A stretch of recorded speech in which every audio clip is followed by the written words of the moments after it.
I was a little bit jarred going to the theater last night and realizing not a lot of people were supporting this movie. And then I looked back at last week and realized half the theater was full for Antlers. Why? What's up, everyone? I'm Jaren Ugbanawag, and today we are talking about Last Night in Soho. This is written and directed by Edgar Wright, the guy responsible for Baby Driver, Scott Pilgrim vs. the World, Shaun of the Dead, Hot Fuzz, World's End, and even more. Also teaming up with another writing talent, Krysty Wilson-Cairns, who's responsible for 1917. The story follows an aspiring fashion designer who mysteriously enters the 1960s, where she encounters a dazzling wannabe singer.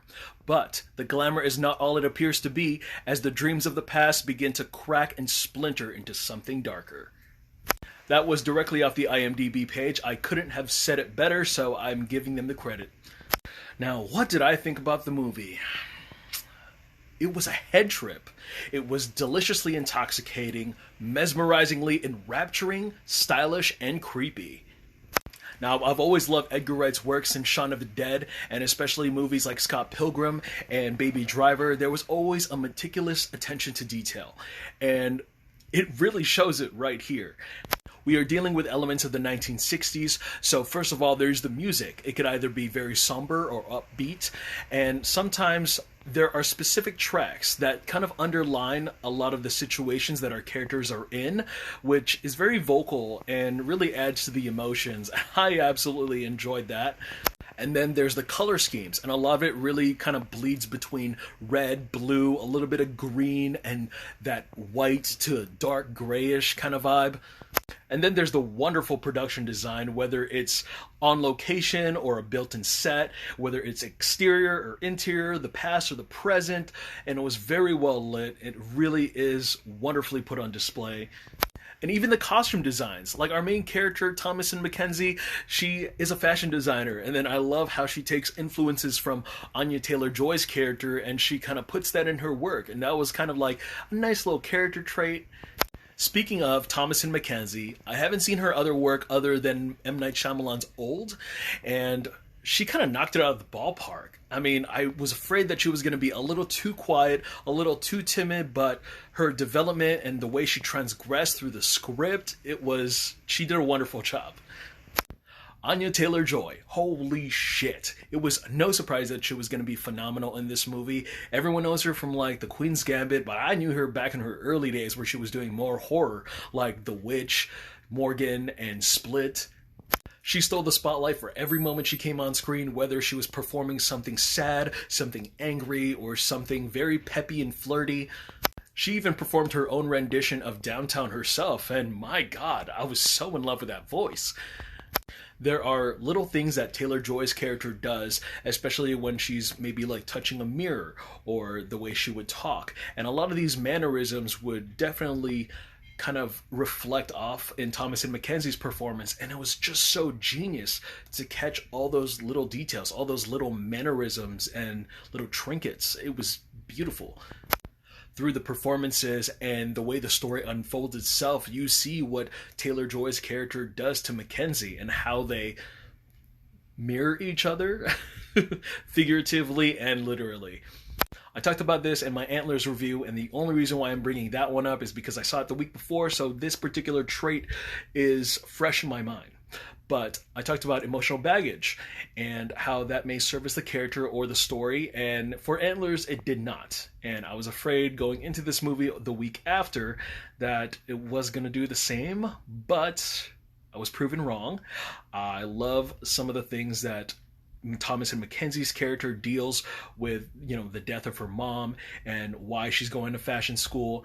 But it's done in a way where it doesn't feed you so much exposition. It gives you just a little bit. It doesn't even give you too much of a visual cue, just enough. It's not trying to shove it down your throat, but it does something for the character. It really, it services them. Matt Smith and Terrence Stamp was also in this movie, and they delivered some unsettling, creepy, and strong performances. In the opening of the film, there is a title card that says, "For Diana," and I was like, who's Diana? And I didn't realize that Diana Rigg did this movie before her passing. And that broke my heart. I was like, wow, I haven't seen her since like Game of Thrones, and she was like my favorite Bond girl in on Her Majesty's Secret Service. That's the movie. Like a movie that wasn't Pierce Brosnan's or Daniel Craig's 007s. She was my favorite Bond girl. She delivered quite a colorful performance herself in this movie, and she'll be sorely missed. As a horror fan, I saw the trailer and I thought maybe the horror elements weren't going to be so big, so I had to drop my expectations for that completely. I wasn't looking forward to it, especially when I started to see the ghosts in the trailer. I was just like, oh, I guess. But holy shit, I was wrong. I was so pleased to all the horror elements I saw on screen. You ever watch like Black Swan? You know the movie was going to be a little bit scary, but not completely the main focus. And then boom, like it got you. Well, that's what this movie did to me. It got me. There were several scenes where I was just so unsettled and uncomfortable, and my girlfriend's like scared out of her mind, trying to hide behind my arm. And then there are like scenes where I actually jumped out of my seat. I was like, holy crap, this is so nightmarish. Just the imagery, the final product, it looked a lot better than what I saw in the trailer for sure. And I'm satisfied. Speaking of scary, there is a sensitive subject matter that's part of the story arc that doesn't get preachy, doesn't dwell on for too long, but it is vocalized. We are dealing with the 60s, and it has to do with the way that women were treated terribly and that women were taken advantage of due to their strive to stardom. I mean, in case that is something that really triggers you, I mean, that's just forewarning, because it doesn't stop there.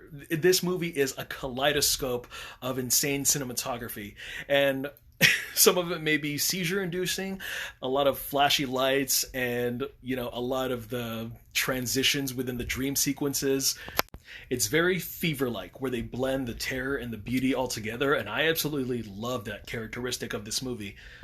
And before I forget, the cinematography was a work of genius. I love the little transitions, especially in the dream sequences or when the dreams start to become reality type moments where Thomasin McKenzie and Anya Taylor-Joy just kind of flash back and forth to the audience, and it's so well done. It is seamless.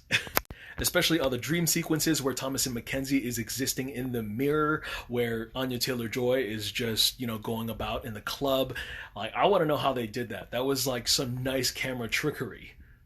It's hard to be critical on this one. I was enchanted by everything this movie had to offer, and if I had only one gripe, it's I wanted more Anya Taylor-Joy.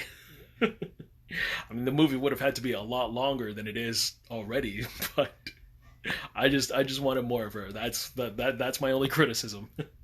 I know we still got 2 more months left in the year, and I still got a lot more things to see, but by far, and I mean this is my favorite movie of 2021. Alright guys, that's all I should say about the movie so far. So, thank you guys so much for watching. I'm Jaren. Look forward to more reviews, and I will see you guys at the movies.